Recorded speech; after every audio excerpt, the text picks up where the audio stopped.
স্টেশনের রেলগাড়িটা মাইপা চলে ঘড়ির কাঁটা, প্ল্যাটফর্মে বৈশা ভাবি কখন বাজে 12টা, কখন বাজে 12টা। শুভ সকাল, আসসালামু আলাইকুম, শুভেচ্ছা সবাইকে।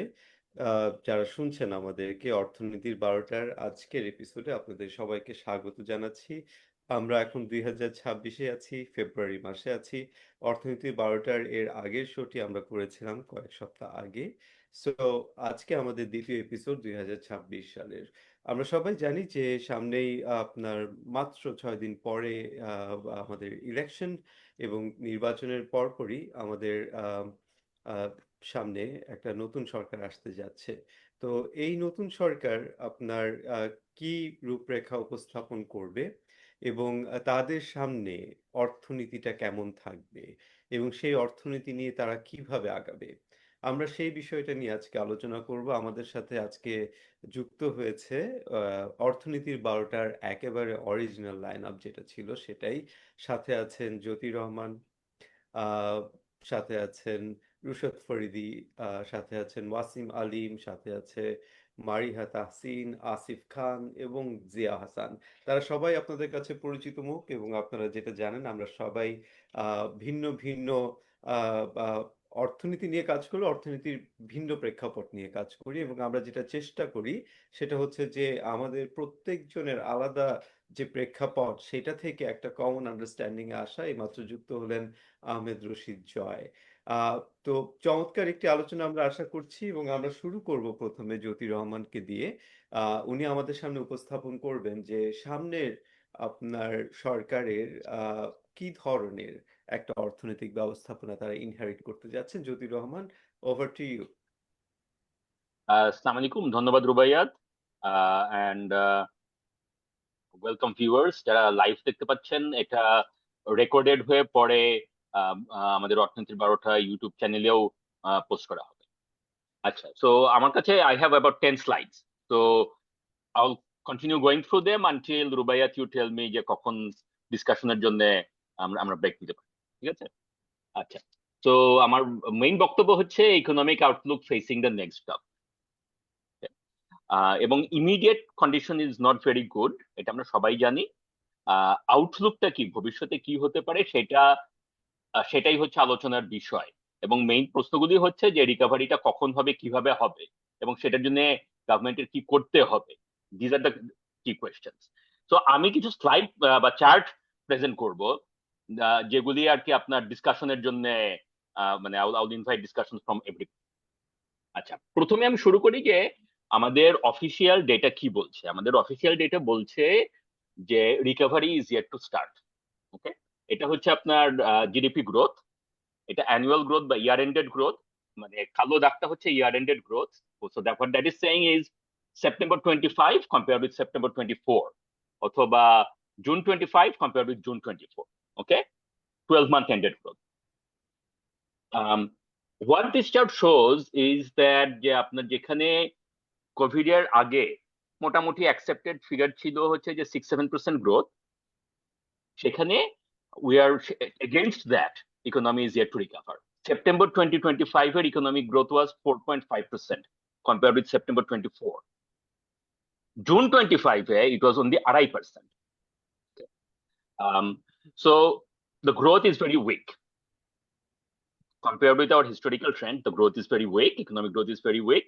আমরা যদি আউটপুট গ্যাপ চিন্তা করি, আউটপুট গ্যাপটা হচ্ছে যে ইকোনমি যে পরিমাণ মানে হিস্টোরিক্যাল ট্রেন্ড অনুযায়ী যেখানে থাকার কথা ছিল সেটার সাথে অ্যাকচুয়াল জিডিপির যে গ্যাপটা সেটা যদি আমি কম্পেয়ার করি, দ্যাট ইজ সেটা comes out to be about 3.5-4%। Okay, so this is a sizeable output gap developing কান্ট্রির জন্য। So the economy is has stabilised. এটা আমরা আগেও বলেছি যে ইন্টারিম আসার পরে এক্সটার্নাল সেক্টরে যে প্রবলেমগুলি ছিল, কারেন্সি স্টেবিলিটি এসছে এটসেট্রা, বা ব্যাংকিং সেক্টরে অ্যাটলিস্ট ব্লিডিংটা বন্ধ করা হয়েছে, দোজ আর ওয়েল আন্ডারস্টুড। কিন্তু ম্যাক্রো ইকোনমিক কন্ডিশন মানে হচ্ছে আপনার production, output, employment, income, recovery is yet to begin. So that's point number 1। Point number 2 হচ্ছে যে inflation is sticky. Okay, I know that যে আপনার বাংলাদেশ সরকারের জিডিপি ডেটা এবং ইনফ্লেশন ডেটা নিয়ে প্রশ্ন আছে। I will not get into those, I will just stick to the official numbers. Official numbers অনুযায়ী ইনফ্লেশন ইজ স্টিকি, যদিও সেন্ট্রাল ব্যাংক, বাংলাদেশ ব্যাংক, আমাদের কারেন্ট গভর্নরের আন্ডারে from August 24 has pursued a tight monetary policy অথবা conventional monetary policy that raises interest rate to fight inflation, and that has stabilized the currency. কিন্তু তারপরেও আমরা যেটা দেখতে পাচ্ছি সেটা হচ্ছে non food inflation. Food inflation কমে এসেছে, কিন্তু we also know that food inflation has lot of other variables monetary পলিসির বাইরে, supply side factors and so on.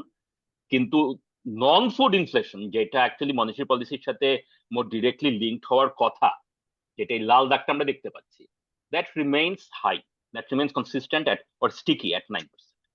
Okay, so নতুন সরকারের ইমিডিয়েটলি তারা যেটা ইনহেরিট করবে সেটা হচ্ছে যে রিকভারি এখনো শুরু হয়নি, এবং গত 1.5 বছরের চেষ্টার পরেও inflation, particularly non food inflation, has remained মোটামুটি যেখানে ছিল সেখানেই 9%-এর আশেপাশেই আছে, এটা নেমে আসেনি। Okay, so starting condition is this. So এই সিচুয়েশন থেকে নতুন গভর্নমেন্ট কি এক্সপেক্ট করতে পারে? I look at forecasts. So I look at IMF, World Bank, ADB forecast, particularly IMF এর forecast data, লাল দাগটা. This is hot off the press because IMF তাদের latest country report, staff report release করেছে just গত সপ্তাহে। ওকে, and তারা যেটা বলছে সেটা হচ্ছে যে ইনফ্লেশন নেমে আসতে, so they assume যে monetary policy will continue to remain tight অথবা anti-inflationary, and তারপরেও ইনফ্লেশন কমে আসতে, এই 6%-এর নিচে আসতে অ্যাটলিস্ট 1.5-2 বছর সময় লাগবে। তো এখানে ইয়ার্স আর অল ফাইন্যান্সিয়াল ইয়ার্স। ওকে, সো আমি যখন বলছি 2026, তার মানে হচ্ছে ফিসক্যাল ইয়ার 2026, জুলাই টু জুন। 2027 মানে হচ্ছে ফিসক্যাল ইয়ার 2007। তো what IMF is saying is যে ইনফ্লেশন সহনীয় পর্যায়ে নামতে, 6% বা তার নিচে নেমে আসতে হলে এইটা মোটামুটি জুন 2027, ফিসক্যাল ইয়ার 2027 লাগবে। ওকে, সো ইউ হ্যাভ আমরা একটা নতুন ইলেক্টেড সরকার পাচ্ছি, যে সরকারটার ইমিডিয়েট চ্যালেঞ্জ, মানে মানুষ তো জিডিপি গ্রোথ বোঝে না, মানুষ ইনভেস্টমেন্টও বোঝে না, মানুষ কারেন্ট অ্যাকাউন্ট ডেফিসিটও বোঝে না, মানুষ যেটা ইমিডিয়েটলি বোঝে সেটা হচ্ছে inflation. And inflation, what as far as IMF but also World Bank and ADB, what they're saying is that it's not going to come down immediately, নামতে সময় নেই।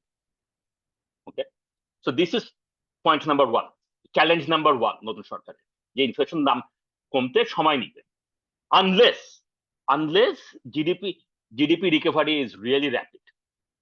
So that's the second question. হ্যাঁ, alternatively GDP recovery যদি really rapid না হয়, তাহলে পরে এই ইনফ্লেশনটা আরো অসহনীয় মানুষের কাছে। রহমান, একটু হোল্ড করবেন, আমি জি। যারা এখানে আছে তাহলে আমি একটু একটা কোয়েশ্চেন আপনাদের সামনে রাখছি, আমি আসবো কে এটা নিয়ে কথা বলবেন। সো জ্যোতি রহমান যেটা বলছেন যে জিডিপি গ্রোথ যদি র্যাপিড না হয় তাহলে ইনফ্লেশন আপনার এইভাবে কমিয়ে আসবে, সেটা আপনার হয়তো সম্ভব হবে না। তো সেই ক্ষেত্রে কি আইএমএফ এর সিনারিওটা টু অপটিমিস্টিক কিনা, এবং আমরা কি আসলে এরকম র্যাপিড জিডিপি গ্রোথ পাবো কিনা, যেটা আগের স্লাইডে উনি দেখাচ্ছিলেন যে আপনার ইন্ডাস্ট্রিয়াল এগ্রিকালচারাল সেক্টর গ্রোথ গুলো আপনার কিন্তু কমে আসছে, 3.5 থেকে 4.5% পর্যন্ত জিডিপি গ্রোথ আমরা পাচ্ছি। আমরা নন ফুড ইনফ্লেশন আপনার দেখা যাচ্ছে স্টিকি হয়ে আছে despite monetary policy tightening, so respond করছে না নন ফুড ইনফ্লেশন। এটা নিয়েও আমাদের একটু কথা বলতে হবে একটু পরে। বাট যে মেসেজটা উনি দিচ্ছেন যে র্যাপিড জিডিপি গ্রোথ না হলে ইনফ্লেশন কন্ট্রোল সম্ভব হবে না, আমার প্রশ্ন থাকবে সবার কাছে বা কয়েকজনের কাছে স্পেসিফিক্যালি, যে র্যাপিড জিডিপি গ্রোথ কি আদৌ আগামী সরকার অ্যাচিভ করতে পারবে কিনা। Jyoti Rahman, over to you, go ahead. আচ্ছা, okay, so again I look at the IMF এবং ওয়ার্ল্ড ব্যাংক বা মানে ইন্টারন্যাশনাল ফোরকাস্টাররা কি বলছে আগামী সরকারের র্যাপিড জিডিপি গ্রোথ করতে পারবে কিনা। আপনার প্রশ্নটা, তাদের উত্তর কি, not my forecast, because I don't have a macro model to forecast, কিন্তু তাদের ফোরকাস্ট গুলো কি বলছে। তো ইন্টারেস্টিংলি আপনার ওয়ার্ল্ড ব্যাংকের forecast came out in October. Okay, and world bank was saying যে 2027 নাগাদ মোটামুটি স্ট্রং রিকভারি পাওয়া যাবে, 6-6.5% গ্রোথে যাওয়া। IMF এর ফোরকাস্ট, যেটা অ্যাজ আই সেড যে এক সপ্তাহ আগে রিলিজ করা হয়েছে, তারা কিন্তু লট লেস অপটিমিস্টিক। তারাও রিকভারি দেখছে, কিন্তু তারা বলছে যে ওই 6% পর্যন্ত গ্রোথ, বেসিক্যালি তারা 2030 পর্যন্ত 6% গ্রোথ দেখতে। ওকে, সো কারেন্ট 2024-25 ফিসকাল ইয়ারে ইকোনমিক গ্রোথ ছিল হচ্ছে আপনার 3.5%। ওকে, সো সেইটার থেকে বাড়বে, কিন্তু বেড়ে 6 পর্যন্ত, মানে IMF এর হিসাব অনুযায়ী বা তাদের ফোরকাস্ট অনুযায়ী 6 পর্যন্তও যাচ্ছে না। আচ্ছা জ্যোতির রহমান, একটু এটা বিষয়ে একটু আরেকটা প্রশ্ন রাখছি, সব অন্যরাও আনসার করতে পারেন পরে। এই যে তিনটা এজেন্সি, তিনটা সিনারিও, এই তিনটা কি তাদের কার্যবিধির ভিন্নতার কারণে হতে পারে কিনা? কারণ এডিবি আপনার আহ, এক ধরনের কাজে লোন দেয়, ওয়ার্ল্ড ব্যাংক আরেক ধরনের, আইএমএফ আরেক টাইপের। আহ তিন ধরনের আপনার টাইপ অফ লোনের কারণে কি এই প্রজেকশনটা চেঞ্জ হতে পারে কিনা, এটা একটু আমরা পরে চিন্তা করব। Please go ahead. আচ্ছা, ওকে ওকে, সো ইকোনমিক রিকভারি যদি সুইফট না হয়, তাহলে পরে ইনফ্লেশনটা আরো অসহনীয় হয়ে যায়। মানে নতুন সরকারের যদি আমি তাদের তাদের পলিটিক্যাল চ্যালেঞ্জটা যদি আমি চিন্তা করি, যে তারা একদিকে পাচ্ছে যে ইনফ্লেশন নামাতে মানে সময় লাগবে, on the other hand recovery হতেও সময় লাগবে। So this are two challenges. তো অথবা উল্টোভাবে বলতে গেলে পরে আর কি, যেরকম যে যদি ইকোনমিক রিকভারি সুইফট হতো, তাহলে হয়তো আপনার ইনফ্লেশনের চ্যালেঞ্জটা একটু কম হতো, মানে ইনফ্লেশনের পলিটিক্যাল চ্যালেঞ্জটা একটু কম হতো। কিন্তু যেখানে আপনার ইকোনমিক রিকভারিটাও অত সুইফট হচ্ছে না এবং ইনফ্লেশন কমতে সময় নিচ্ছে, that is a very difficult situation that the new government is going two inherit.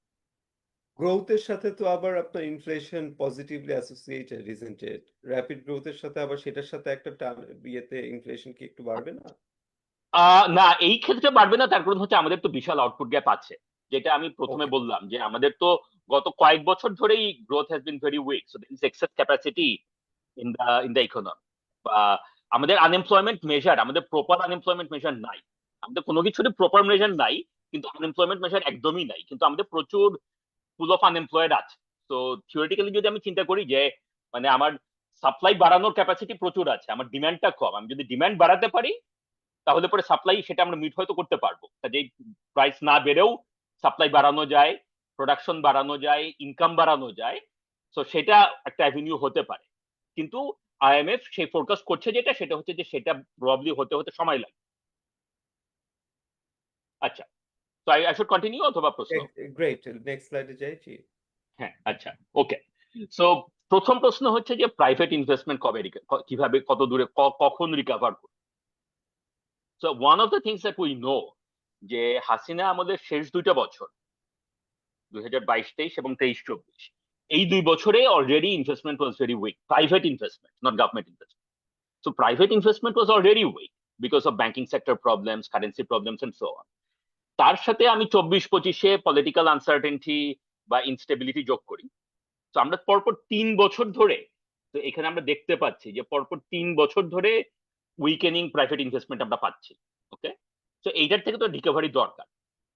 একটা আর্গুমেন্ট বা একটা সিনারিও মনে করা যেতে পারে, সেটা হচ্ছে যে ইলেকশনের পরে পলিটিক্যাল আনসার্টেনিটিটা দূর হলে পরে private investment will flood back in. ঠিক আছে, so this is private investment, I am not talking about foreign investment. This is basically আপনার একটা বিজনেস আছে, আপনি নর্মাল কোর্স অফ ইভেন্ট, আপনার ডিপ্রিসিয়েশন হয়, আপনার নতুন অ্যাসেটস কিনতে হয়, অথবা মানে আপনার একটা বিজনেস প্ল্যান, এক্সপ্যানশন প্ল্যান থাকে, আপনি সেটাও করতেছেন না বিকজ অফ পলিটিক্যাল আনসার্টেনিটি, আপনি গত 2-3 বছর ধরে করেন। সো ক্রেডিট একটা growth has been historically low, right? Yes, that's the other point, যে credit growth has been historically low. But সেখানে আবার আরেকটা কারণ হচ্ছে যে একটা main reason credit growth low is because of banking sector problems. এবং ব্যাংকিং সেক্টর প্রবলেম আমার যখন দূর করতে হবে, তখন কিন্তু ক্রেডিট গ্রোথ অটোমেটিক্যালি কমবে। তার কারণ হচ্ছে যে ব্যাংকিং সেক্টরের প্রবলেম গুলি তো তৈরিই হয়েছে একটা, মানে খুব সিম্পলিফাই করতে গেলে পরে, যে ব্যাংকগুলি লোন দিতে বাধ্য হয়েছে, ব্যাড লোন দিতে। হুম, যে আমি আওয়ামী লীগের সাথে কানেক্টেড ছিলাম, আমাকে রুশাদকে বাধ্য করা হয়েছে আমাকে লোন দেওয়ার জন্য। এখন I am out of the picture. এখন যারা লোন নিতে আসবে রুশাদের কাছে, Rushad is going to be lot more conservative about it. তার কারণ হচ্ছে যে সেই ব্যাংকের তো তার তার ক্যাপিটাল বিল্ড আপ করতে হবে, তাই না? সো ক্রেডিট গ্রোথ লো হচ্ছে, দ্যাট ইজ ট্রু, কিন্তু this is going to be low for a while. কাজে ক্রেডিট গ্রোথ লো হলেই যে আপনার ইনভেস্টমেন্ট অটোমেটিক্যালি মানে আগে যে রিলেশনশিপটা ছিল সেই relationship is no longer going to hold. কারণ আগে ছিল যে high credit growth going to lot of bad investment. What we want to see is যে ঠিক আছে ক্রেডিট গ্রোথ কম থাকুক, কিন্তু যে ক্রেডিট গ্রোথটা হবে that is a quality invest.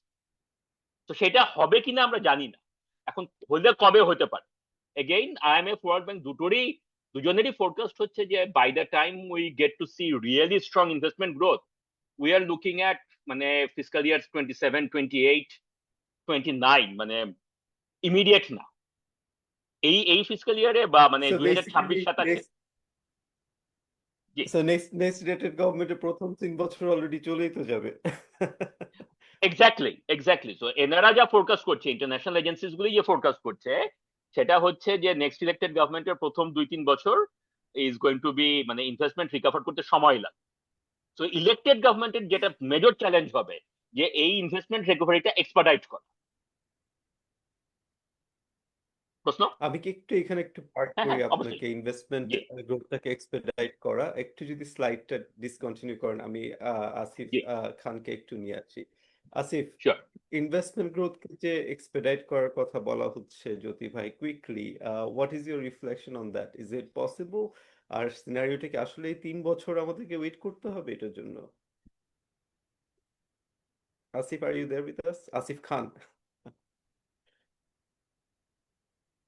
আচ্ছা, আসিফ খান যদি একটু আসতে দেরি হয়, আমি সেই ক্ষেত্রে একটু যাই হচ্ছে ওয়াসিম আলিমের কাছে আর তারপরে জিয়া হাসানের কাছে। You both are very I would say কি বলবো, committed on understanding the inflation situation, food non food inflation. So জ্যোতির রহমান যেটা বলছেন যে non food inflation has remained sticky, food inflation কমে আসছে, মনিটারি পলিসি নিয়ে নন ফুড ইনফ্লেশন এফেক্টেড হয় নাই। Wasim, why is that? Um, so um, আচ্ছা আমি আমি actually ইনভেস্টমেন্ট নিয়ে বলতে চাচ্ছিলাম but non Acha. Food So if you want to answer that question that I asked to হ্যাঁ Asif, go ahead, answer that and come back to this. But 2 minutes, হ্যাঁ, আমি হ্যাঁ একটু জিয়া হাসানের হ্যাঁ হ্যাঁ কাছে আমি যাবো। জাস্ট যেটা হলো কি যে I think I agree completely with IMF যে আপনার investment recovery is going to take 2 to 3 years। Like investment is not মানে ইনভেস্টমেন্ট এরকম না যে আমি আজকে একটা অ্যাকাউন্ট থেকে আরেকটা অ্যাকাউন্টে ট্রান্সফার করে দিলাম, ইনভেস্টমেন্ট হয়ে গেল, right? It hmm. Requires planning, it requires যে আমি মেশিনারি কিনবো, ক্যাপিটাল কোন সেক্টরে ডিপ্লয় করব, হ্যাঁ ব্যাংকিং সেক্টরের ওই ডিপ্লয়মেন্ট ক্যাপাসিটি আছে নাকি না, হ্যাঁ মানে what are the places that requires the resources. So as any and people are all sort of wounded from the last 2-3 years, high interest rate, etc.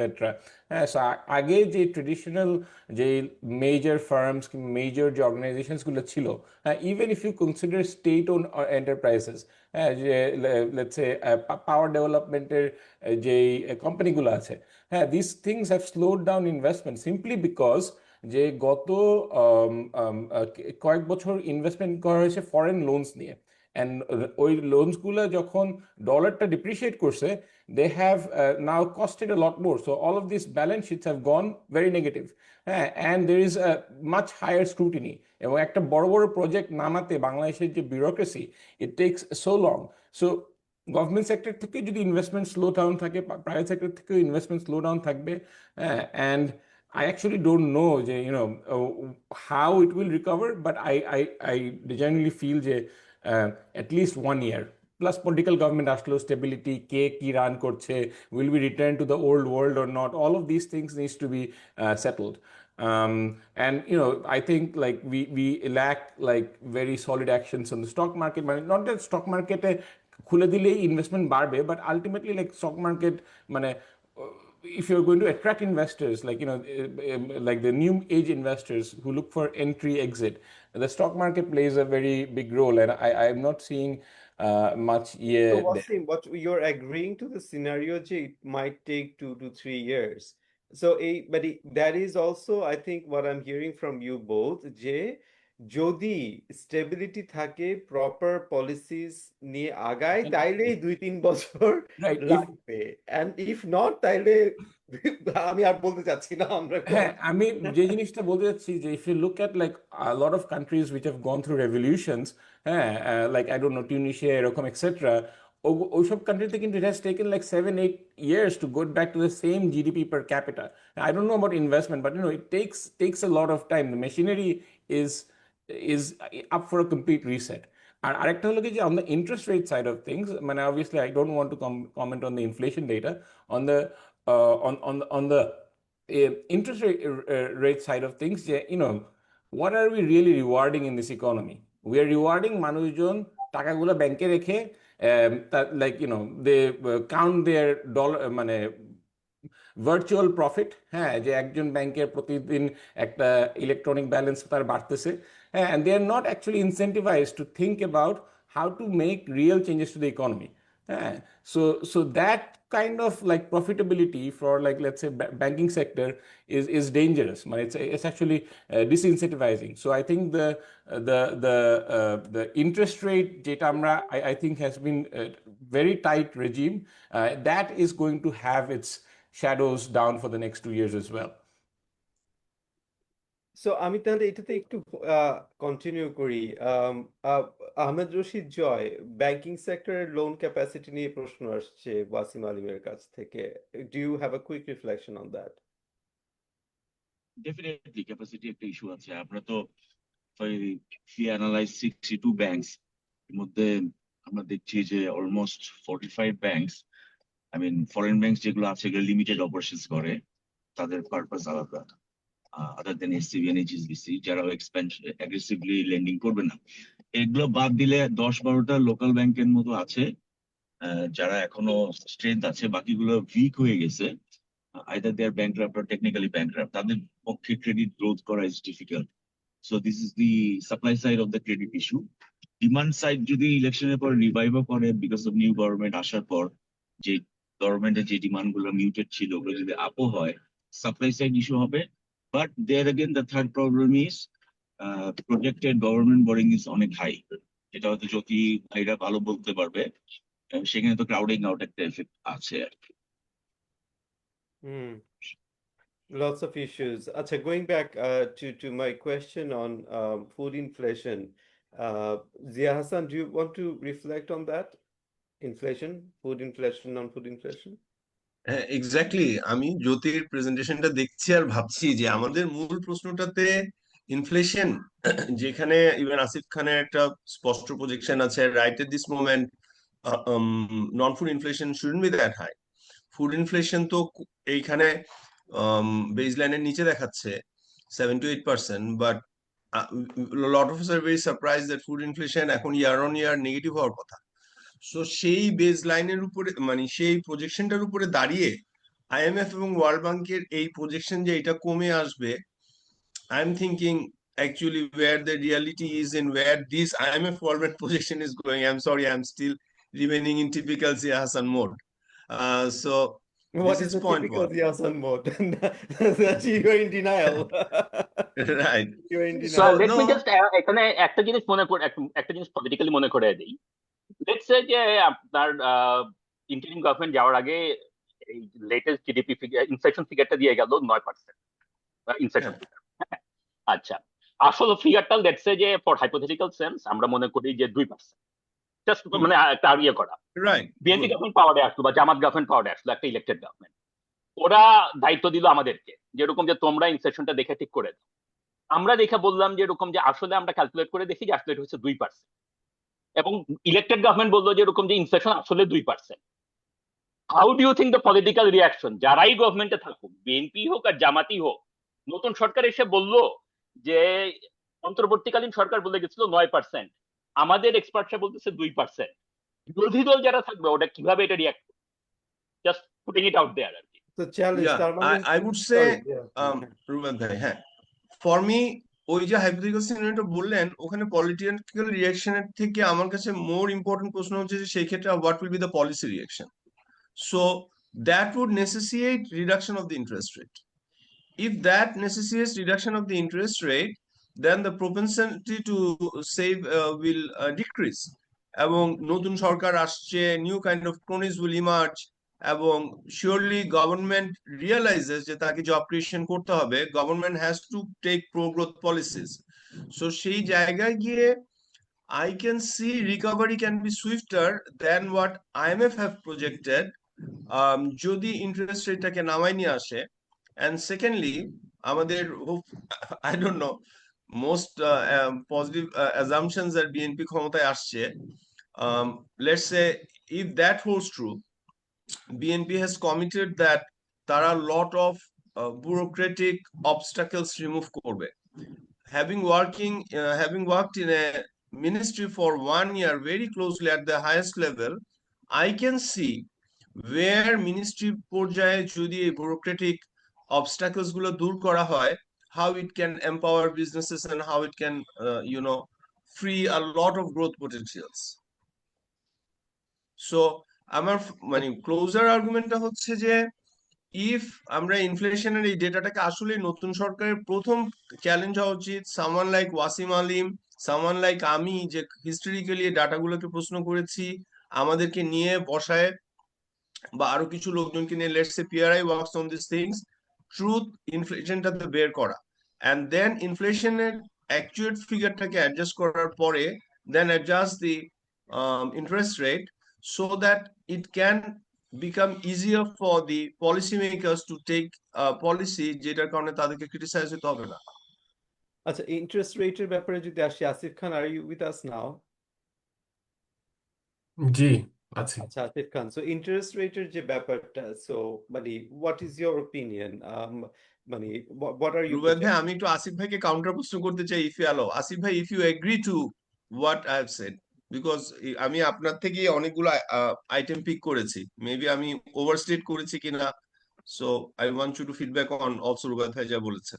না, আমারটা হচ্ছে যে আমি তো একটু মধ্যম পন্থার মানুষ। আমার ভিউটা ছিল জেনারেলি যে আপনার there is sufficient reason to doubt the methodology, not necessarily conclude that the methodology is wrong or the data is wrong. So এই ক্ষেত্রে আসলে আইদার বিবিএস এর তরফ থেকে কিছু ট্রান্সপারেন্সি দেওয়া, যে ওরা আসলে কিভাবে ক্যালকুলেট করছে সেটা দিলে তো সকল রিসার্চ ফার্মরা এটা গো থ্রু করে একটা ওপিনিয়ন দিতে পারে, আচ্ছা ঠিক আছে এটা লজিক্যাল কি ইললজিক্যাল, এবং ডেটা সেটটাও শেয়ার করতে পারে। অথবা সরকারের তরফ থেকে আপনার একটা চেক করা হোক, হ্যাঁ, যে একটা ডিটেল চেক করা হোক যে এখানে কোনো উইকনেসেস আছে কিনা। বিকজ যেটা হচ্ছে যে actual inflation data is contradicting the monetary policy stance. তো আমি আমার তরফ থেকে ওইটা আর কি। আর আপনার সরি আসিফ রুবেল খান, ভাই যে যেহেতু প্রশ্নটা অনেকে করছিলেন আপনি শুনছে, কোনো শেষ করেন নাই। না আসিফ খান, যেহেতু ইউ সেড যে inflation data is contradicting monetary policy, একটু এটা খুব দ্রুত এক্সপ্লেইন করেন আমার অডিয়েন্সদের জন্য। না, মূল পয়েন্টটা হচ্ছে গিয়ে যে আপনার ইনফ্লেশনের কজ কি কি হতে পারে। একটা সহজ রাস্তা হচ্ছে আপনার কারেন্সি ডেপ্রিসিয়েট করলে আপনার যে কোনো জিনিস আপনি ইম্পোর্ট করছেন সেটার দাম বেড়ে যাবে। এবং 22-23 সালে আমাদের টাকার মান অনেক কমে গেছে, আমরা ইনফ্লেশন এক্সপিরিয়েন্স করেছি। এবং যে কোনো দেশ আপনার ডেপ্রিসিয়েটিং কারেন্সি যদি আপনি দেখেন, যেরকম টার্কি, হ্যাঁ টার্কি হ্যাড ডেপ্রিসিয়েটিং কারেন্সি, বা জিম্বাবুয়ে, সেসব দেশে দেখবেন যে হাইপার ইনফ্লেশন আছে। খুব clear connection between currency depreciation এবং ইনফ্লেশন। বাকি ফ্যাক্টরগুলো হচ্ছে আপনার গ্লোবাল কমোডিটি প্রাইসেস, যে আপনার ডলারের মানের সাথে টাকার মান যদি ইকুয়াল থাকে, আপনি যেসব জিনিস কনজিউম করছেন সেগুলোর দাম যদি আন্তর্জাতিক বাজারে সিগনিফিক্যান্টলি বেড়ে যায়, সেক্ষেত্রে আপনার ইনফ্লেশন হবে। আর থার্ড হচ্ছে যে আপনার মনিটারি স্ট্যান্স কোথায় আছে, হ্যাঁ আপনি মানি সাপ্লাই কি রেটে গ্রো করছেন কম্পেয়ার টু সে আপনার আউটপুট গ্রোথ। এখন আমার কথা হচ্ছে যে তিনোটা প্যারামিটারই এখন হচ্ছে আমরা মানে ইনফ্লেশন হওয়ার কথা না, কিন্তু তারপরেও ইনফ্লেশন হচ্ছে, মানে হায়ার ইনফ্লেশন, মানে দাম মানে বাড়ার রেটটা হাই আর কি। কেন? তো এইটাকে আমি হোয়াটস ইউর কন্ট্রাডিক্টরি বলছি। অ্যাসেসমেন্ট? এটা কেন হচ্ছে? হোয়াটস দ্য আচ্ছা, আমি রিজন? এখানে জাস্ট একটা জিনিস বলতে চাচ্ছিলাম জাস্ট জি রুশন কুইকলি, ভাই। সেটা হলো যে বেসিক্যালি আমরা যখন বলছি যে কিন্তু monetary policy is working in food sector, right? Food inflation কমে আসছে, যদিও ফুড নিয়ে আমরা বলতে পারি এটা ডিরেক্টলি মানি সেক্টর মনিটারি পলিসির সাথে রিলেটেড না, বিকজ এটার সাপ্লাই ডিমান্ড ওটা দ্বারা ইনফ্লুয়েন্স হয়, ডিরেক্টলি যেটা রিলেটেড সেটা এফেক্টেড হচ্ছে না। তো তাহলে কি এটা নিয়ে কোনো অ্যানালাইসিস হয়েছে বা কিছু আছে যে নন ফুড ইনফ্লেশনের মেইন ড্রাইভার কোনগুলো? মেইন ড্রাইভার কি নন ফুড এক্সপেন্ডিচার যদি মনে করি সবচেয়ে বড় হতো রেন্টাল। সো রেন্টাল কি আসলে ওরকম কমে আসার কি কোনো কারণ আছে কিনা? তো আমি জাস্ট থিঙ্কিং অ্যালাউড যে এটা আমরা কোয়েশ্চেন করছি যে এটা কমে আসার কথা, বাট এটা কোনো যদি সাপ্লাই সাইড রিজিডিটি থাকে বা অন্যান্য অ্যানোমালি থাকে ইকোনমিতে, তাহলে এটা কি আসলে খুব বেশি অস্বাভাবিক কিনা যে মনিটারি পলিসি কনস্ট্রেইন, মানে আহ, আহ, একটা কন্ট্রাকশনের মনিটারি পলিসি নেওয়ার পরেও আমরা যদি নন ফুড না কমে আসে, তাহলে এটার অন্যান্য কেস আছে কিনা, অন্যান্য প্রবলেম আছে কিনা এখানে, সাপ্লাই সাইড রিজিডিটি আছে কিনা, বা main driver of the non food inflation ওগুলো কি, এবং ওগুলো কমে না আসার কারণ কি, সেগুলো যদি একটু দেখা যায় আমার মনে হয় তাহলে এটা আমরা হয়তো উত্তর স্যার পেতে আমি পারি। একটু মারিহাপা হাত তুলেছেন, বাট আপনার এই পয়েন্টটা একটু আই ওয়ান্ট টু টাচ। হ্যাঁ, দেখেন আপনার ফুডের ক্ষেত্রে যেটা কমে আসছে, আম, আমি বা I think Wasim will also agree যে আমাদের যে ডেটা দেখে মনে হয়েছে যে অ্যাকচুয়াল ইনফ্লেশন আরো কম, মানে অফিসিয়াল ইনফ্লেশনের থেকে। এটা হচ্ছে আমাদের মতামত। হ্যাঁ, এখন হুম। আম, সেই ক্ষেত্রেও বিবিএস যেটার যে ডিফেন্সটা ছিল, যে বা অর্থনীতিবিদদের থেকে, যে ফুডে সাপ্লাই চেইনের কারণে, ইস্যুর কারণে আপনার হচ্ছে ইনফ্লেশনটা হায়ার আছে, যতটা আমরা চেয়েছিলাম ততটা হয় নাই। আর আপনি যদি নন ফুডে দেখেন, নন ফুডের বড় ক্যাটাগরিগুলো হচ্ছে রেন্ট, ট্রান্সপোর্ট, ক্লোদিং, তারপর হচ্ছে কি আপনার এডুকেশন, হেলথ, মেডিকেল, এই এই এই ক্যাটাগরিজগুলো, বুঝছেন? এখন এগুলো তো আসলে মনিটারি ইস্যুর সাথে খুব ডিরেক্টলি কানেক্টেড হওয়ার কথা। আপনার যদি অর্থনীতি দুর্বল থাকে, আপনার যদি ইনকাম গ্রোথ না থাকে, বা আপনি যদি মিডল ক্লাস, বা আপনি যদি ইনকাম স্কুইজড হয়ে যায়, যে আপনার কয়েক বছর আগে কস্ট অফ লিভিং স্পাইক হয়েছে, আপনার কনজাম্পশন পাওয়ার নাই, সেই ক্ষেত্রে এগুলোর প্রাইস কিভাবে অ্যাপ্রিসিয়েশন করবে? আপনি চাই, আমি আপনাকে বললাম যে স্যার আপনার রেন্ট 10% বাড়ায় দেই এই বছর, আপনি অ্যাকসেপ্ট করতে পারবেন? আপনি করবেন না। এবং এইখানে আসলে কনফিউশনটা চলে আসে, যে আপনি সাপ্লাই সাইড ডিসরাপশনের থিওরিটা দিয়ে আসলে এই নন ফুড ক্যাটাগরিগুলোকে খুব সহজে ব্যাখ্যা দেওয়া সহজ না, এবং এখন পর্যন্ত কেউ খুব আচ্ছা, কনভিনসিং তাহলে কোনো ব্যাখ্যা দিতে পারে না। তাহলে এটা আমি হচ্ছে শুনতে আমার পাচ্ছি মতামত। জ্যোতি রহমান, আমি একটু শুনতে ওয়ান আই থিঙ্ক সেকেন্ড নিয়ে মারিহা নিচ্ছি শুড রুবাদ গিভ ভাই। মারিহা, মারিহাকে একটু উই আর হ্যাঁ, অল নন টপিং, মারিহা অনেকক্ষণ ধরে হাত মারিহাকে তুলেছে। একটু হাত তুলেছে, আমি মারিহা তাই মারিহা আমার cousin, so she will wait. I don't think এই so. কাজিন I কথা think এগুলো হবে না, না এটা এখনো মারিহা হবে গো না. We ahead. don't want to be gender just insensitive. Let's এরকম listen to Maria, then come to শব্দের me. 10 সেকেন্ডস চিপ ইন করে মুভ ইন করে যাচ্ছে, আর কোনো কথা বলবো না। সেটা হচ্ছে day before yesterday I sat in a Dhaka university course, যেখানে গ্রাজুয়েটদের লাস্ট ক্লাস ছিল, they were all journalist. So I gave this argument about non food inflation, এবং আমি তাদের কাছ থেকে এই ফিডব্যাক পাইছি, ঢাকায় গত 3 বছরে বাড়ি ভাড়া বাড়েনি, গত 3 বছরে বাড়েনি, what is that, transport cost বাড়েনি, এবং আমাদের যদি তেলের দাম না বাড়ানো হয়, ট্রান্সপোর্ট কস্ট হুট করে বাড়ে না। আমি ঢাকায় মুভ করছি, ইন মাই ভিউ 10 বছর আগে আমি ঢাকায় ছিলাম, real house rent is lower than আমার 10 বছর আগে। হ্যাঁ, so there is no reason গত 3 বছর I am seeing a lot of over supply of new houses, so there is no reason for non-food inflation to come down. Mariha. Hello, আমি যেটা আসলে বলতে চাচ্ছিলাম, আহ, তেমন কিছু আমরা অ্যাড করিনি, এটা হয়তো সবাই জানে। আমার ধারণা যে কারণে ইনফ্লেশনের নাম্বারস গুলো এরকম দেখানো হয়, সেটার দুইটা কারণ। একটা হচ্ছে বিবিএস যখন ইনফ্লেশন ক্যালকুলেট করে, বিবিএস যেই গুডস এর বাস্কেটটা ইউজ করে সেইটা তারা খুব ভালো মতো আপডেট করে না। That's number one. And the second thing is, যে বাস্কেটটা ইউজ করছে ওই বাস্কেটটা তো আপডেট করেন না, সেটা তো একটা আছে, but on top of that সেটার প্রাইস আসলে কিভাবে চেঞ্জ হচ্ছে সেটা যত ফ্রিকুয়েন্টলি সার্ভে করা দরকার, সেটা লিস্ট আমি লাস্ট যখন এই ডেটা নিয়ে কাজ করেছিলাম তখন হচ্ছিল না। This was a couple of years back, so you would have to verify this information, but that is what I think the crux of the problem might be. আচ্ছা, so Jyoti Rahman, I'm coming back to you now. এরপরে Tauqir be present. I have some question for you on capital market. But Jyoti Rahman, coming back to your slides, if you can project your Okay. slides. Before going to So the আমরা slide, first, let me just very quickly add a couple of other points to inflation. প্রথমটা হচ্ছে, I also thought, Mariha, যে my initial reaction, my first line of inquiry was exactly what you have asked, যেরকম যে bucket ইয়েটা আর কি, when was the last time CPI bucket was updated? So turns out that the bucket was updated recently, 2022-2023, with external support. So methodologically, মানে immediately ইয়ে করা আর কি, যেরকম যে মানে the concern that you raised, that was my concern as well, and that seems to have been addressed. So that's number one. Again, I don't have the internal document, so I cannot say যে এরকম যে আপডেটটা ঠিক হয়েছে কি ভুল হয়েছে সেই বিতর্কে আমি যাব না, বাট আমি যে আপডেটটা করা হয়েছে সেটা আমি বলতে পারি যে 22-23 আপডেট করা হয়েছে।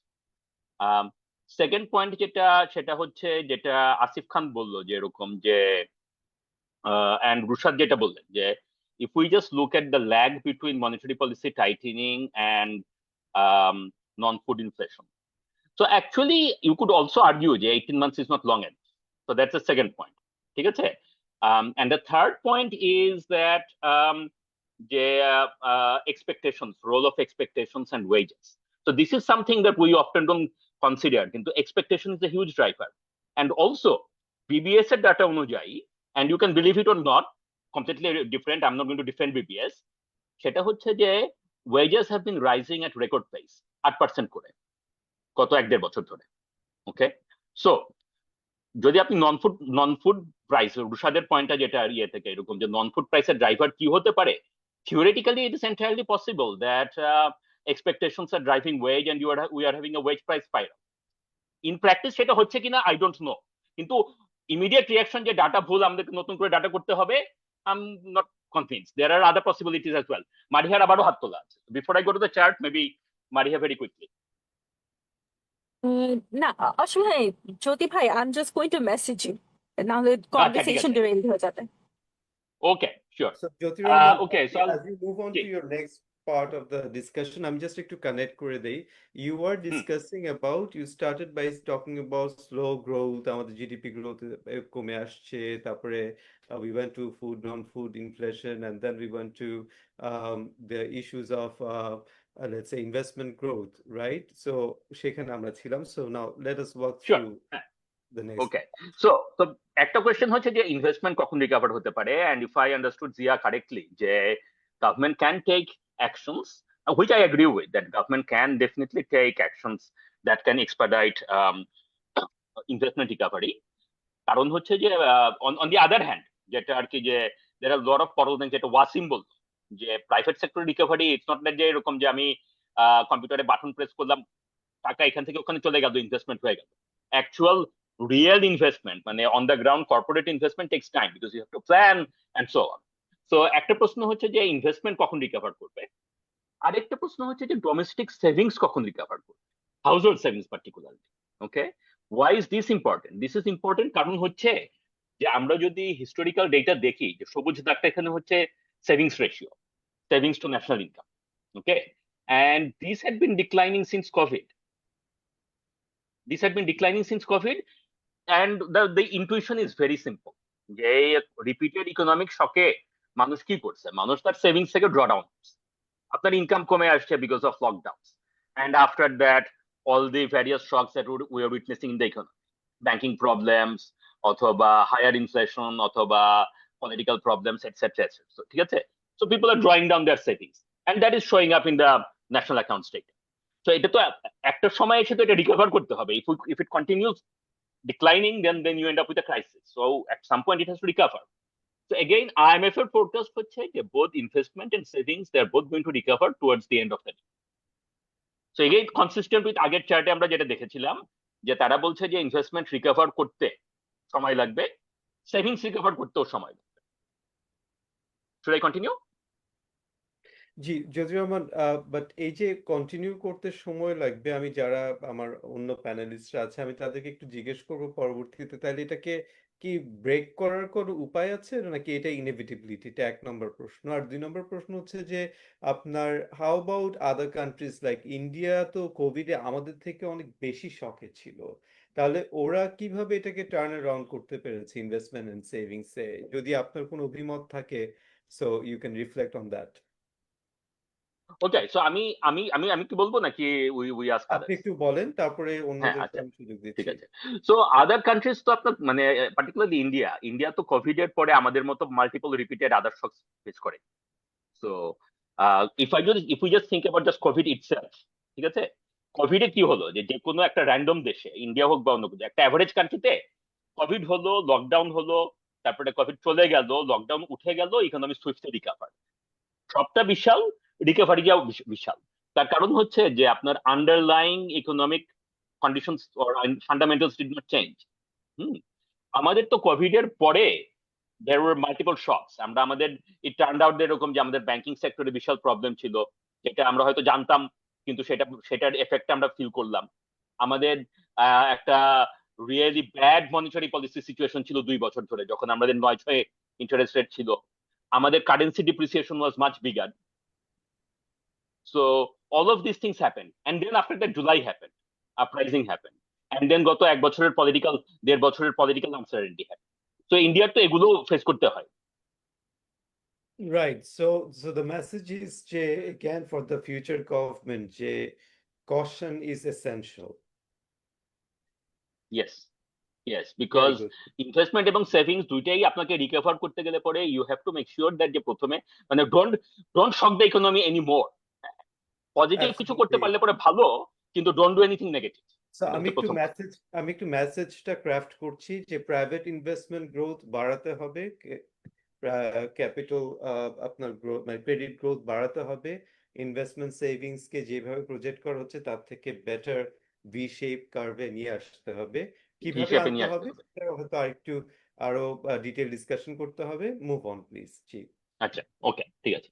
ওকে, so now the gap between savings and investment is current account deficit. So this is one of those fundamental things about macroeconomy that that is not intuitive, and I don't want to get into the lecture about this. Kintu this is one of those fundamental I still relationships struggle that it. It is not intuitive, but this is absolutely essential to understand medium term macro. আমাদের medium term macro কারণটা কি? তার কারণটা হচ্ছে যে আমাদের current account was already in deficit before Covid. হাসিনার আমলে, ইভেন বিফোর কোভিড, আমাদের current account was in deficit, and the forecasts are যে আমাদের current, as the economy starts recovering, current account is going to go into deficit again. এবং এই current account deficit আমরা manage করতে পারবো, এটা হচ্ছে বিশাল policy. On the one hand 1.6% current account deficit is manage করা অবশ্যই সম্ভব, এটা অসম্ভব কিছু না। দুনিয়ার অনেক দেশই পারে, অনেক ডেভেলপিং কান্ট্রিজই পারে, ওকে।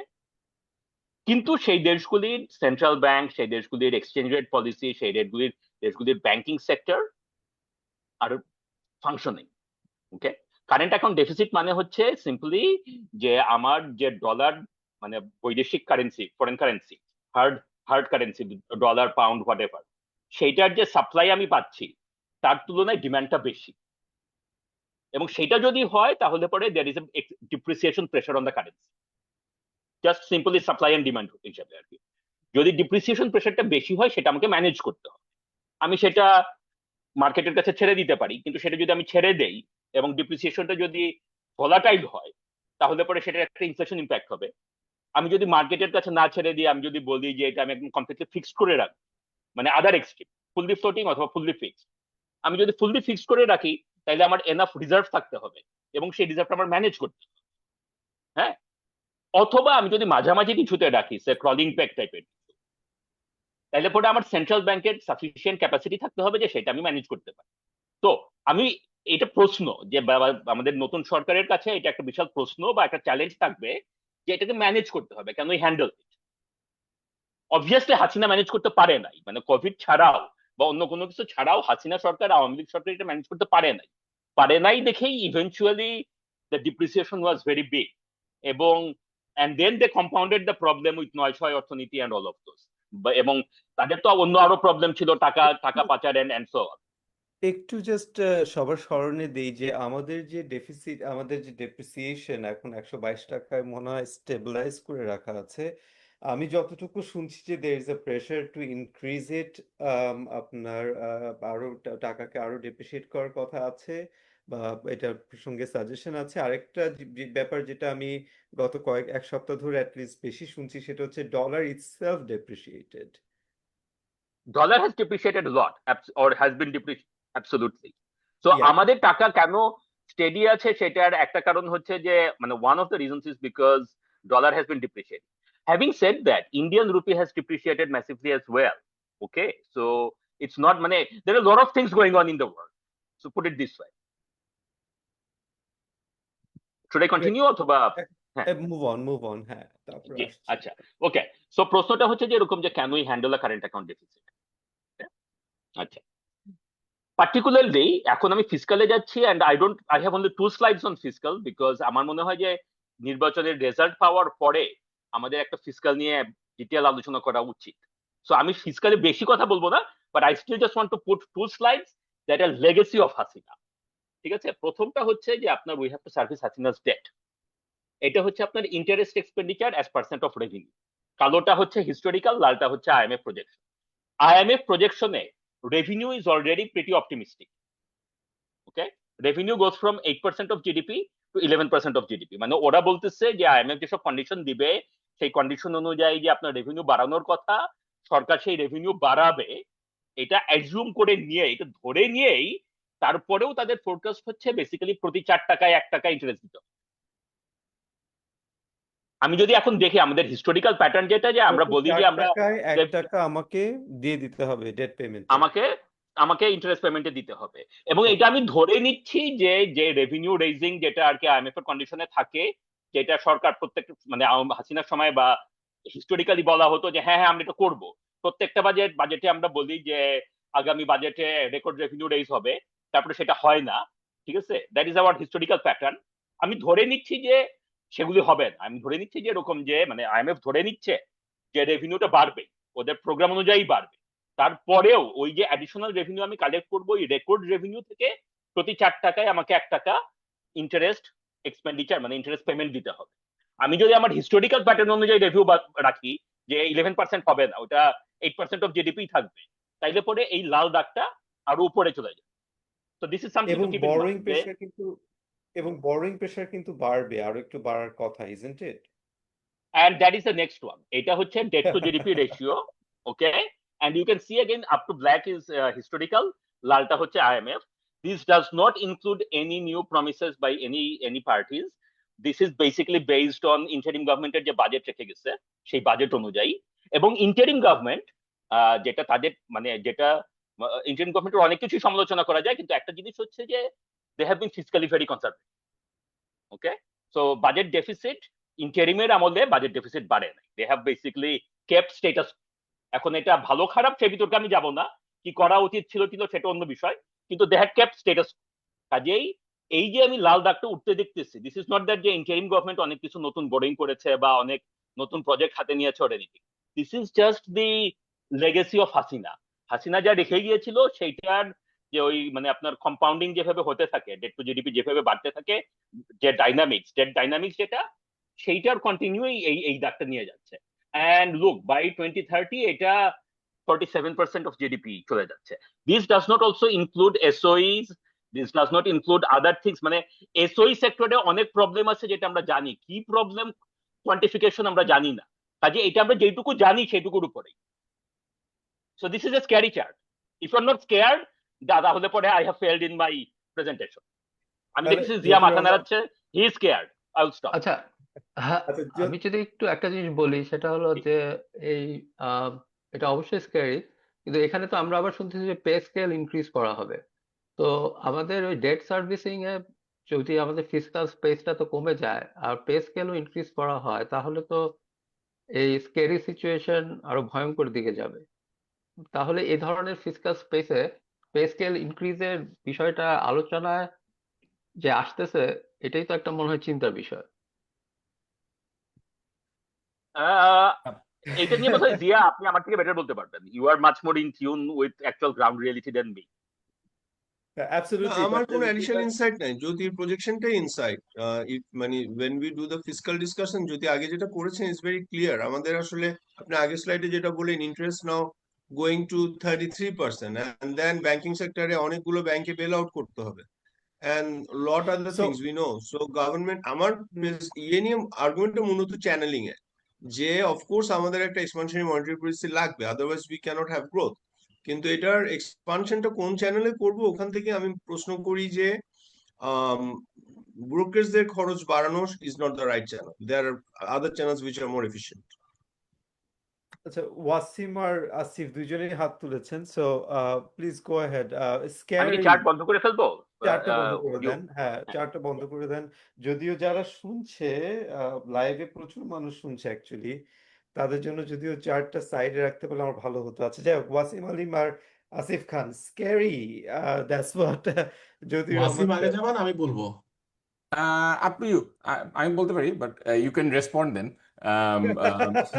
হ্যাঁ, সো এক নম্বর হলো গিয়ে যে I think if you look at Bangladesh fundamentally, হ্যাঁ আমাদের যে রেমিটেন্স আছে 35 বিলিয়ন অফিসিয়াল, আমার মনে unofficial flow should be about 20 billion, so that's about 50 billion. এবং আমাদের প্রাইমারি অব্লিগেশন হলো গিয়ে যে এনার্জি অ্যান্ড ফুড ডেফিসিট, হ্যাঁ so energy and food deficit that amounts to about 20 to 25 billion. So fundamentally it's a strong economy.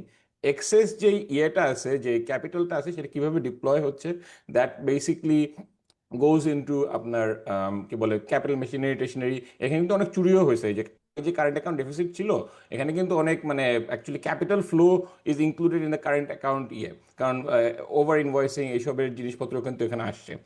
That's number one on the current account on the debt to GDP ratio, I think মানে basically what I know in finance হলো early in your life you are supposed to increase your debt. Later in your life, you're supposed to pay down your debt. That's basically financial planning for a personal individual. As a country, our average age is 28, 29 years old. And we lack infrastructure, we lack education. So the debt to GDP ratio by itself should not be a concern. The concern should be how this debt is getting utilized, whether it is leading to more economic capacity that leads to মানে ফিউচারে আমাদের ডেটটা repay করার capacity or not. And compare to lot of other countries our debt to GDP ratio remains very low. On the pay scale thing, I think এই জিনিসটা হলো কি quick hack for the government. Hack মানে কি, it is an opportunity for the government to actually stimulate the economy very very fast. হ্যাঁ, and I think it is a lot more effective spending than let's say giving 33,000 crore টাকা bail out to banks or giving 1 lakh crore টাকা interest payments out every year. Interest rates যদি half হইতো, I assume that the interest payments would be a lot lower. But instead of that, if you're giving to I don't know, millions of civil servants, a lot of whose salaries are হয়তো বা 15,000 টাকা take home or something like that, তাদেরটা যদি 25% ইনক্রিজও করে, হ্যাঁ মানে 8,000 টাকাটা মনে হয় ইনক্রিজ করতেছে, বাট 8,000 টাকার বেনিফিটস অ্যাড করলে ওটা 15,000-এর মতন হয়। Eventually it becomes a 25% increase. ওইটা কিন্তু অনেক ট্রিকল ডাউন এফেক্টস আছে। ওটা গিয়ে আপনার গ্রামে গিয়ে মানে সে স্পেন্ড করতেছে, তার ফ্যামিলি স্পেন্ড করবে etcetera, and a lot of that could also come back as revenue for the government as well. So ওই জিনিসটা I think is a more effective or probably one of the most effective ways for the government to মানে distribute the funds. So that's basically my 2 cents. আচ্ছা, আমি তাহলে একটু ওয়াসিমকে rebuttal দেই, মানে opposing সাইডটা নেই আর কি। একটা হচ্ছে যে ডেট টু জিডিপি সমস্যা না, কিন্তু সমস্যা হচ্ছে আমাদের ট্যাক্স টু জিডিপি সমস্যা। আপনার যখন ট্যাক্স টু জিডিপি সমস্যা হয়ে যায়, ওই জিডিপিটা আসলে আপনাকে গভর্নমেন্টের রেভিনিউতে মানে হিট করছে না। এবং আমি জানি যে আমাদের ট্যাক্স টু জিডিপি বেশ কম, 8%-এর নিচে, 7-8 এরকম আশেপাশে। তো সেই ক্ষেত্রে আসলে আপনি যখন ডেটটা ট্যাক্স দিয়ে ভাগ দিবেন, তখন আসলে একটা চ্যালেঞ্জিং সিচুয়েশন চলে আসে। এবং ওইটা আবার অনেকভাবে, এই যে জ্যোতি ভাইয়ের যে কথা, যে আমার বাজেটের কত টাকা ইন্টারেস্ট পেমেন্টে চলে যাচ্ছে, হ্যাঁ সেগুলোতে রিফ্লেক্টেড হয়ে যায়। এটা হচ্ছে প্রথম। দ্বিতীয় যে পার্টটা আমি বলবো, এটা একটু slightly technical, but I think আপনারা বুঝবেন। গত বছরের শেষে যখন সম্মিলিত ইসলামী ব্যাংকের মানে ক্যাপিটালাইজেশনটা দরকার ছিল, সরকারের ক্যাপিটালটা দরকার ছিল, তখন এই টাকাটা অ্যাডিশনাল বরোইং করা হয়েছে মানে ট্রেজারি বিল বন্ডের থ্রুতে। তো ফান্ডিংটা সরকারের যখন ডেফিসিট রিকোয়ারমেন্ট হয়, ও ধার নিয়েই করে। এটাই হচ্ছে কি কথা, আপনার ট্যাক্সটা তো ফিক্সড, মানে আপনি যেটা কালেক্ট করছেন ফিক্স এক ধরনের।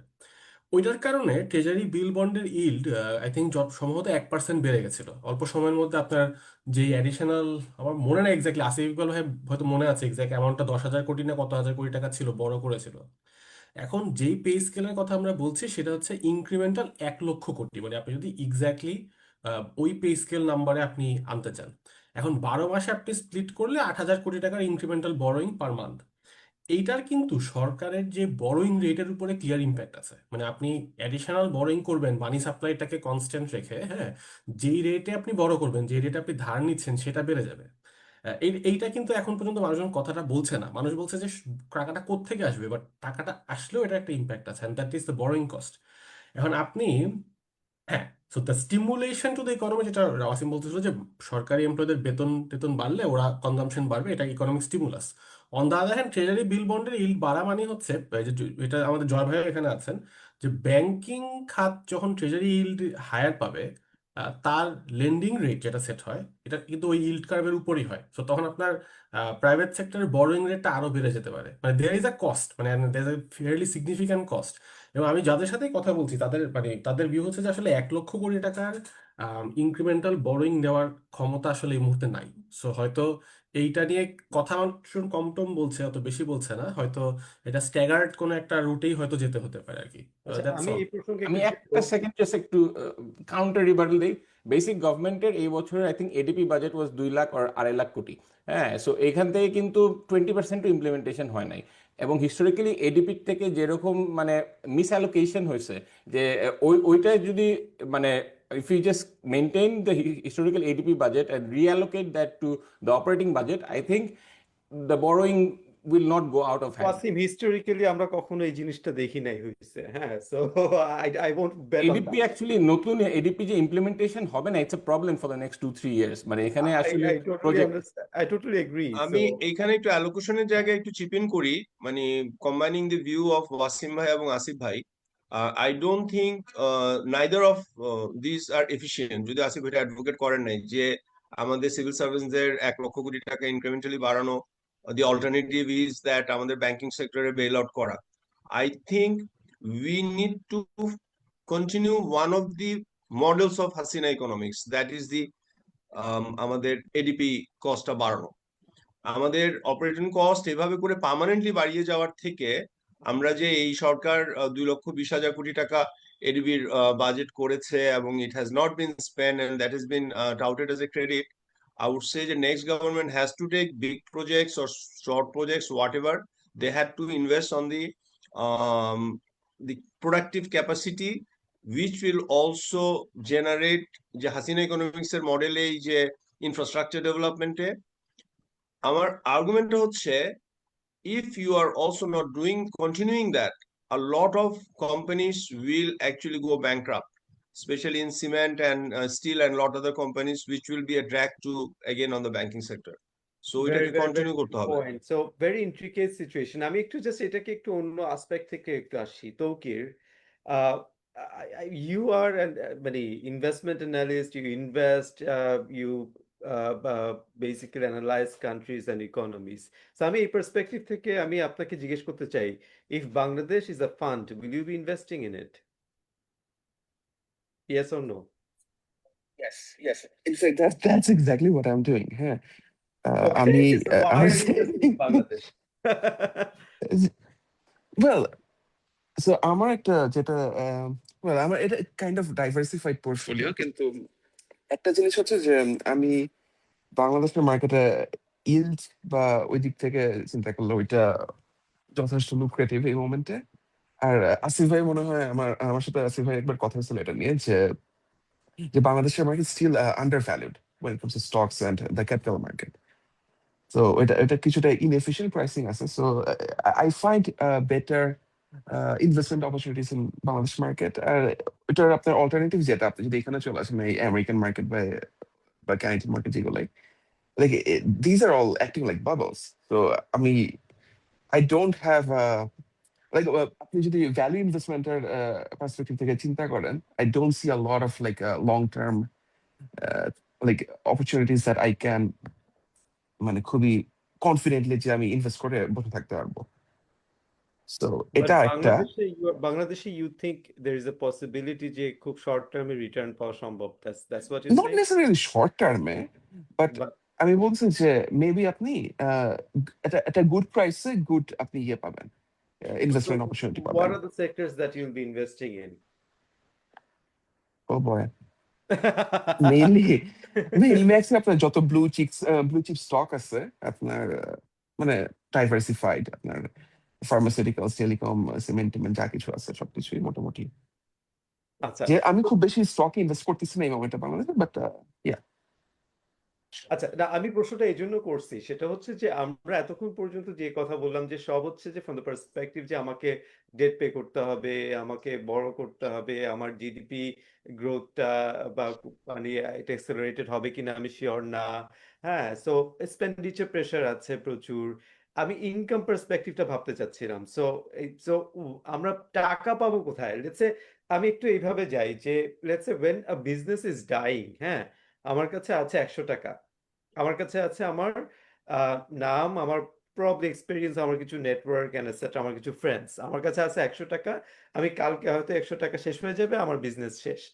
আমি তখন যেটা চিন্তা করবো সেটা হচ্ছে যে ওকে আমি এখন কিভাবে আমার যা আছে সেটা দিয়ে আমি কিভাবে কালকে 100 টাকা থেকে 200 টাকা যাবো, 200 থেকে 300 টাকা যাবো। তা আমি তখন আমার এক্সপেন্ডিচার গুলোকে কনস্ট্রেইন্ট করে আমি চেষ্টা ওই মানে ইকোনমিক্সে কনস্ট্রেইন্ট অপটিমাইজেশনের মতো, হ্যাঁ, বাজেট অপটিমাইজেশনের মতো, যে আমি এটাকে কনস্ট্রেইন করে আমি চিন্তা করতে থাকি আমার কার্ভটাকে কিভাবে বাড়াবো। তখন আমি বিভিন্ন জায়গা থেকে আমি আমি একদিকে সেল করি আর এদিকে ইনভেস্টমেন্ট ঢুকাই, এইভাবে আস্তে আস্তে করে আমি এটা বড় করতে থাকি আবার। তাই তো, তা আমি ইকোনমিটাকে এভাবে দেখি।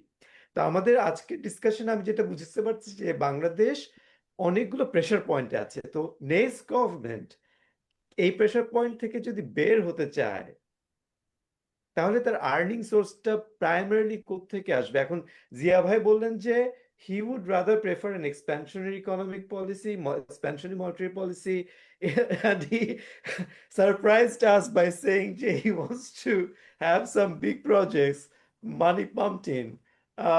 এখন I would basically throw that question to all of you, starting from you, Jyoti Rahman. Um, so 1 minute. Okay, Actually, ঠিক I would আছে। like that question to be answered by Asif Khan first. Sorry, আমি একটু chip in আচ্ছা, করছি ঠিক আছে। because Asif Khan ভাই বললেন যে neither can we increase ADP, nor can we have expansionary. So before Jyoti says, Asif ভাই, can you kindly expand? Sorry, আমি একটু চিপ ইন করলাম। ওইটা আমার যুক্তিটা ছিল কি যে আপনার এডিপি কমাতে হয়েছে আমাদের কারণ আমার ফিসকালি রিসোর্স নাই বলে। আমার যদি আজকে ওই টাকাটা থাকতো আমি তো এডিপি কমাতাম না। আপনার তো নেসেসারি ইনভেস্টমেন্ট, মেগা প্রজেক্ট বাদ দেন, নর্মাল টুকটাক অনেক কিছুই তো সরকারের করা লাগে, ছোটখাটো ব্রিজ টিজ রাস্তা টাস্তা এটসেট্রা এটসেট্রা। তা আমার কথাটা হচ্ছে যে আপনি এই বেতন বাড়াতে চান, সেটাও আপনার ট্যাক্স লাগবে। আপনি হচ্ছে গিয়ে যে ডেভেলপমেন্ট এক্সপেন্ডিচার করতে চান, সেটাতেও ট্যাক্স লাগবে। So আমার পয়েন্টটা ওইখান থেকে আমি ওইটাই আমি মিন করছিলাম আর কি। So are you suggesting that government তার বাজেটটাকে আগামী বছর দুয়েক বাড়াবে না? না, আমার সাজেশনটা হচ্ছে যে দুইটা। একটা হলো যে আপনার রেভিনিউ জেনারেশন কিভাবে বাড়ানো যায় সেটা উইথাউট মানে impacting the same group of people, এটাকে নিয়ে চিন্তা করা এবং সেটা নিয়ে কাজ করা। এবং দ্বিতীয় হচ্ছে যে আপনার এক্সপেন্ডিচারের সাইডে আসলে একটু আরওআই চিন্তা করতে হবে আর কি। বেসিক্যালি দ্য হাইয়েস্ট আরওআই প্রজেক্টসেই আপনার যেতে হবে, সবকিছুতে আপনি যেতে পারবেন না। এটা হচ্ছে আমার মানে খুবই তো আপনি বেসিক চিন্তা। হাইয়েস্ট আরওআই প্রজেক্ট কোনটা হবে according to you?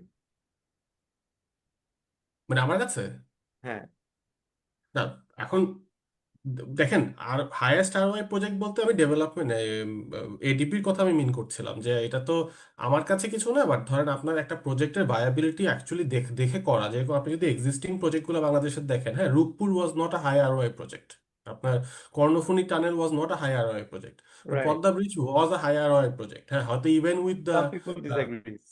Additional cost, বুঝতে পারছেন? আমি ওইভাবে বলছি, এটা তো কেস টু কেস বেসিসে আপনার চিন্তা করতে হবে। মানে আমি বলছি ওকে, যে ঢালাও হবে না, আপনি চিন্তা করে আচ্ছা, খরচ করবেন। তাহলে আমি জাস্ট একটা এক্সারসাইজ করি। তো okay, you raised hand, I am coming to you. আচ্ছা, আমি একটা এক্সারসাইজ করি। আমরা সব শুনলাম যে বাংলাদেশ জিডিপি গ্রোথ রেট আপনার বাড়তে হবে, কিন্তু এক্সেলারেটেড জিডিপি গ্রোথ রেট কিভাবে হবে বুঝতে পারছি না এই মুহূর্তে। একটু কোয়েশ্চেন আছে।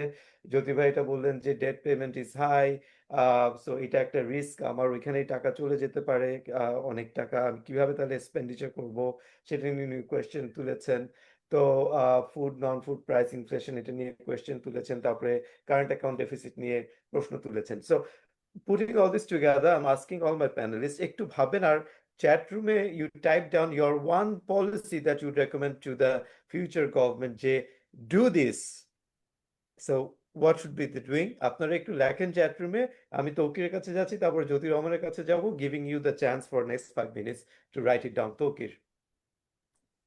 রাইট। আমি একটা কোয়েশ্চেন করব, এবং এটা আমরা হচ্ছে আমাদের এনসিপির ম্যানিফেস্টোতে রাখছিলাম। I would like to know your opinion, everyone's opinion on this. এটা একটু বিট আউট দেয়ার হইতেও পারে, বাট হিয়ার ইট গোস। বাংলাদেশের ডেট তো একটা প্রবলেম। ডেট ইনক্রিজ করতেছে অনেক ফাস্ট, এবং আপনার আসিফ ভাই যেটা বললো যে 10,000 কোটি টাকার ট্রেজারি ইস্যু করতে গেলে ওইখানে 1% গিয়ে বেড়ে যায়। তো আমার যেটা আমরা একটা চিন্তা করতেছিলাম সেটা হচ্ছে যে, গিভেন যে আপনি যদি প্রত্যেকটা G7 কান্ট্রি বা সব দেশগুলোর আপনি যদি ক্রেডিট রেটিং গুলো দেখেন, S&P, মুডিজ, সবারই ওই ক্রেডিট রেটিং আস্তে আস্তে কমতেছে, like over the last 7-8 years.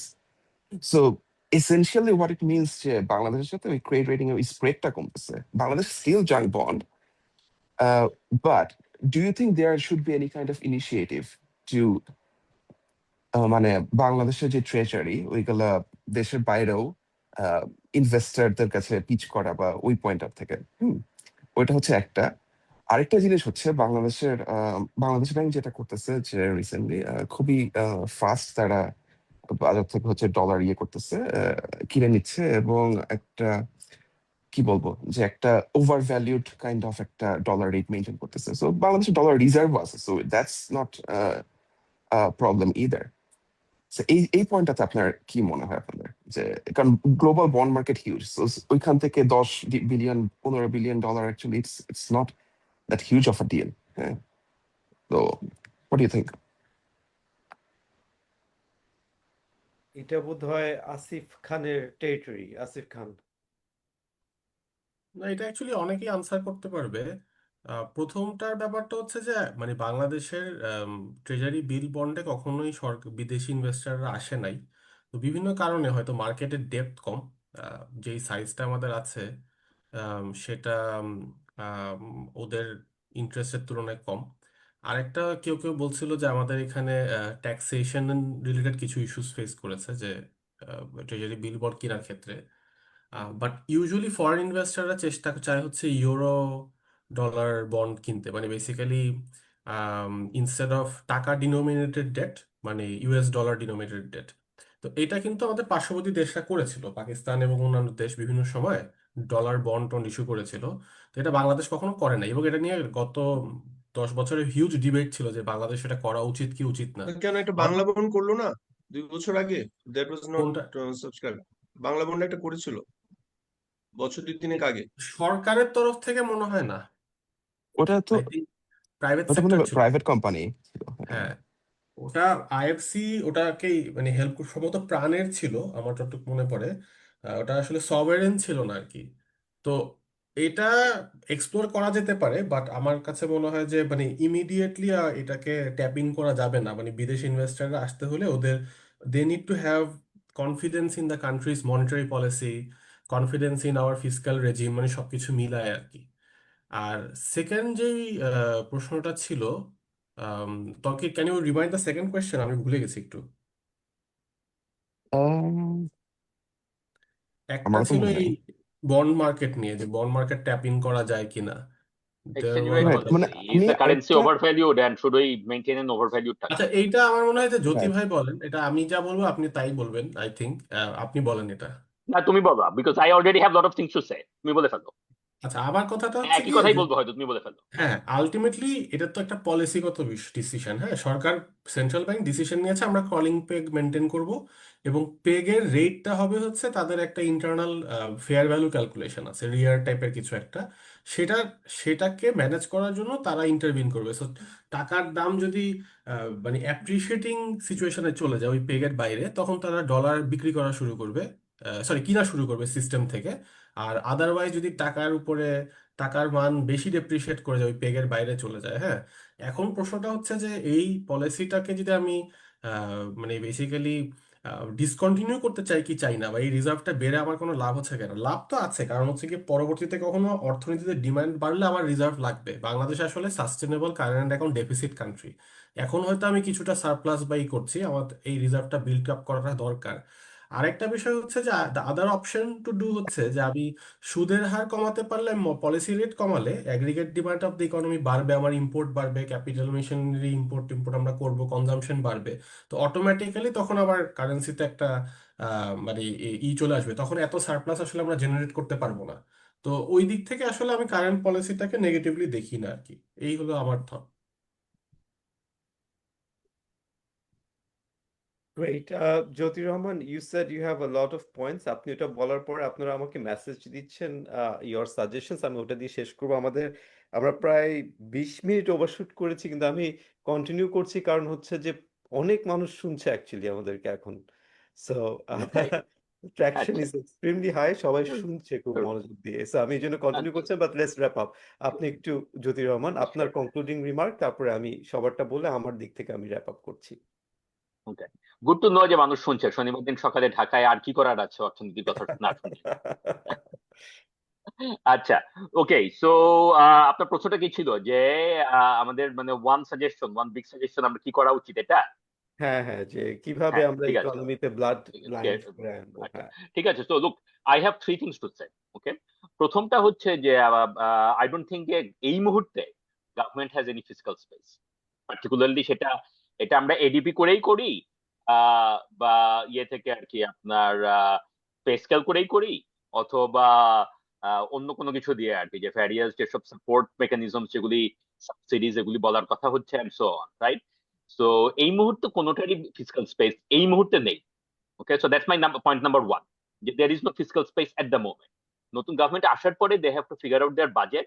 They have to give their strategy. That is the time for them to decide যে তারা যে ম্যান্ডেট নিয়ে এসছে সেই পলিটিক্যাল ম্যান্ডেটের সাথে কনসিস্টেন্ট হয়ে তারা কি করতে চায়। So that's point number one. Point number two হচ্ছে যে যারাই আসুক, বিএনপি বা জামাত যারাই পাওয়ারে আসুক, তারা যেটাই করতে চাক না কিসের জন্য, আসিফ খান যেটা বলেছে আই 100% echo that, যে we have to raise revenue, and without raising revenue there is nothing else. All the other things that you can talk about, যেরকম যে আমাদের এটা করা উচিত সেটা করা উচিত, none of those things are going to work. তার কারণ হচ্ছে যে স্টেট ক্যাপাসিটি নাই। We have to raise revenue, কিন্তু raising revenue is inherently political, it is inherently distributional, and you need political buy-in. So my suggestion to the incoming government would be that call a revenue summit. Don't promise things that আপনি করতে পারবেন না, instead call a revenue summit. So they basically have this as a 24-month horizon বা 36-month horizon thing.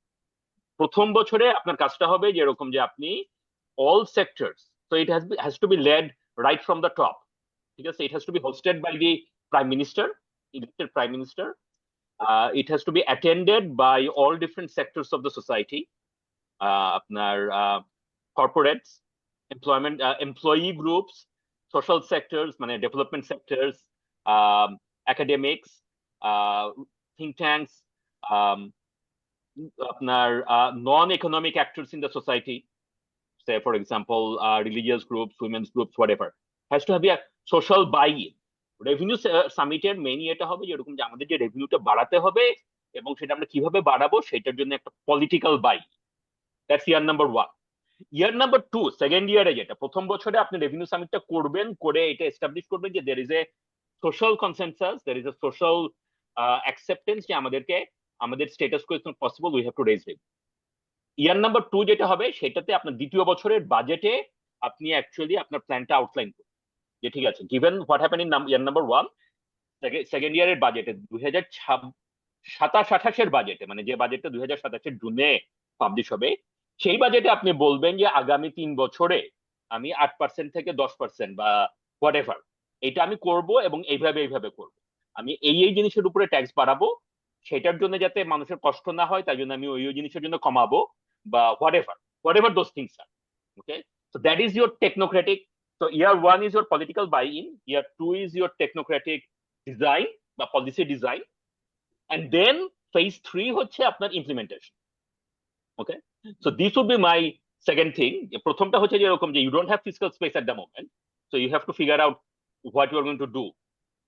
Second year হচ্ছে যে এরকম যে this is what you do in the medium term বা long term, the revenue বাড়াবে, but এটা করতেও তো সময় লাগবে। So তিন নাম্বারটা কি?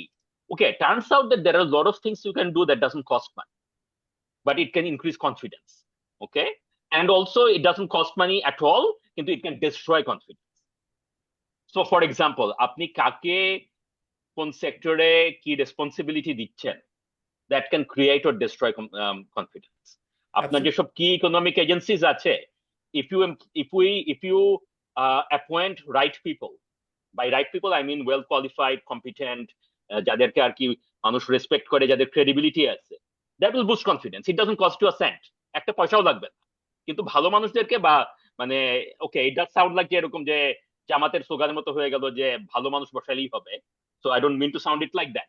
It is true though that if you appoint credible people, that is going to boost confidence.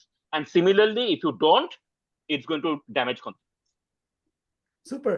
আমার মনে হয় যে আমি যে সাজেশনগুলো আপনাদের কাছে চেয়েছি সবগুলো আমার স্ক্রিনে আছে, আমি একটু একটু করে পড়ে শোনাবো and I'll be concluding on it. But আমি আপনাদের সবাইকে অসম্ভব ধন্যবাদ জানাতে চাই। প্রচন্ড ডিফিকাল্ট একটা টপিককে আপনারা বেশ একটা মানে বোঝার মতো জায়গায় নিয়ে এসছেন। তো আমি আগে আপনারা কি সাজেশন দিচ্ছেন সেটাতে যাই, তারপরে আপনাদের থেকে আমি কি শুনেছি সেটা দিয়ে I will take the privilege of being the host to conclude on my statement. আচ্ছা, সো আসিফ ইকবাল বলেছেন এমপ্লয়মেন্ট সামিটের কথা, জ্যোতি রহমান বলেছেন রেভিনিউ সামিটের কথা, যেটা উনি ব্যাখ্যা করেছেন। মারিহা বলেছেন যে আপনার investment priority on multiplier effect ensure করা। আপনার যা তৌকির আজিজ আবার ওটাতে মতামত দিয়েছেন যে মেট্রো রেল। আচ্ছা, জিয়া হাসান বলছেন ব্যুরোক্রেটিক রেড টেপ রিমুভ করার কথা। আসিফ ইকবাল বলছেন economic financial sector reform commission গঠন করার কথা।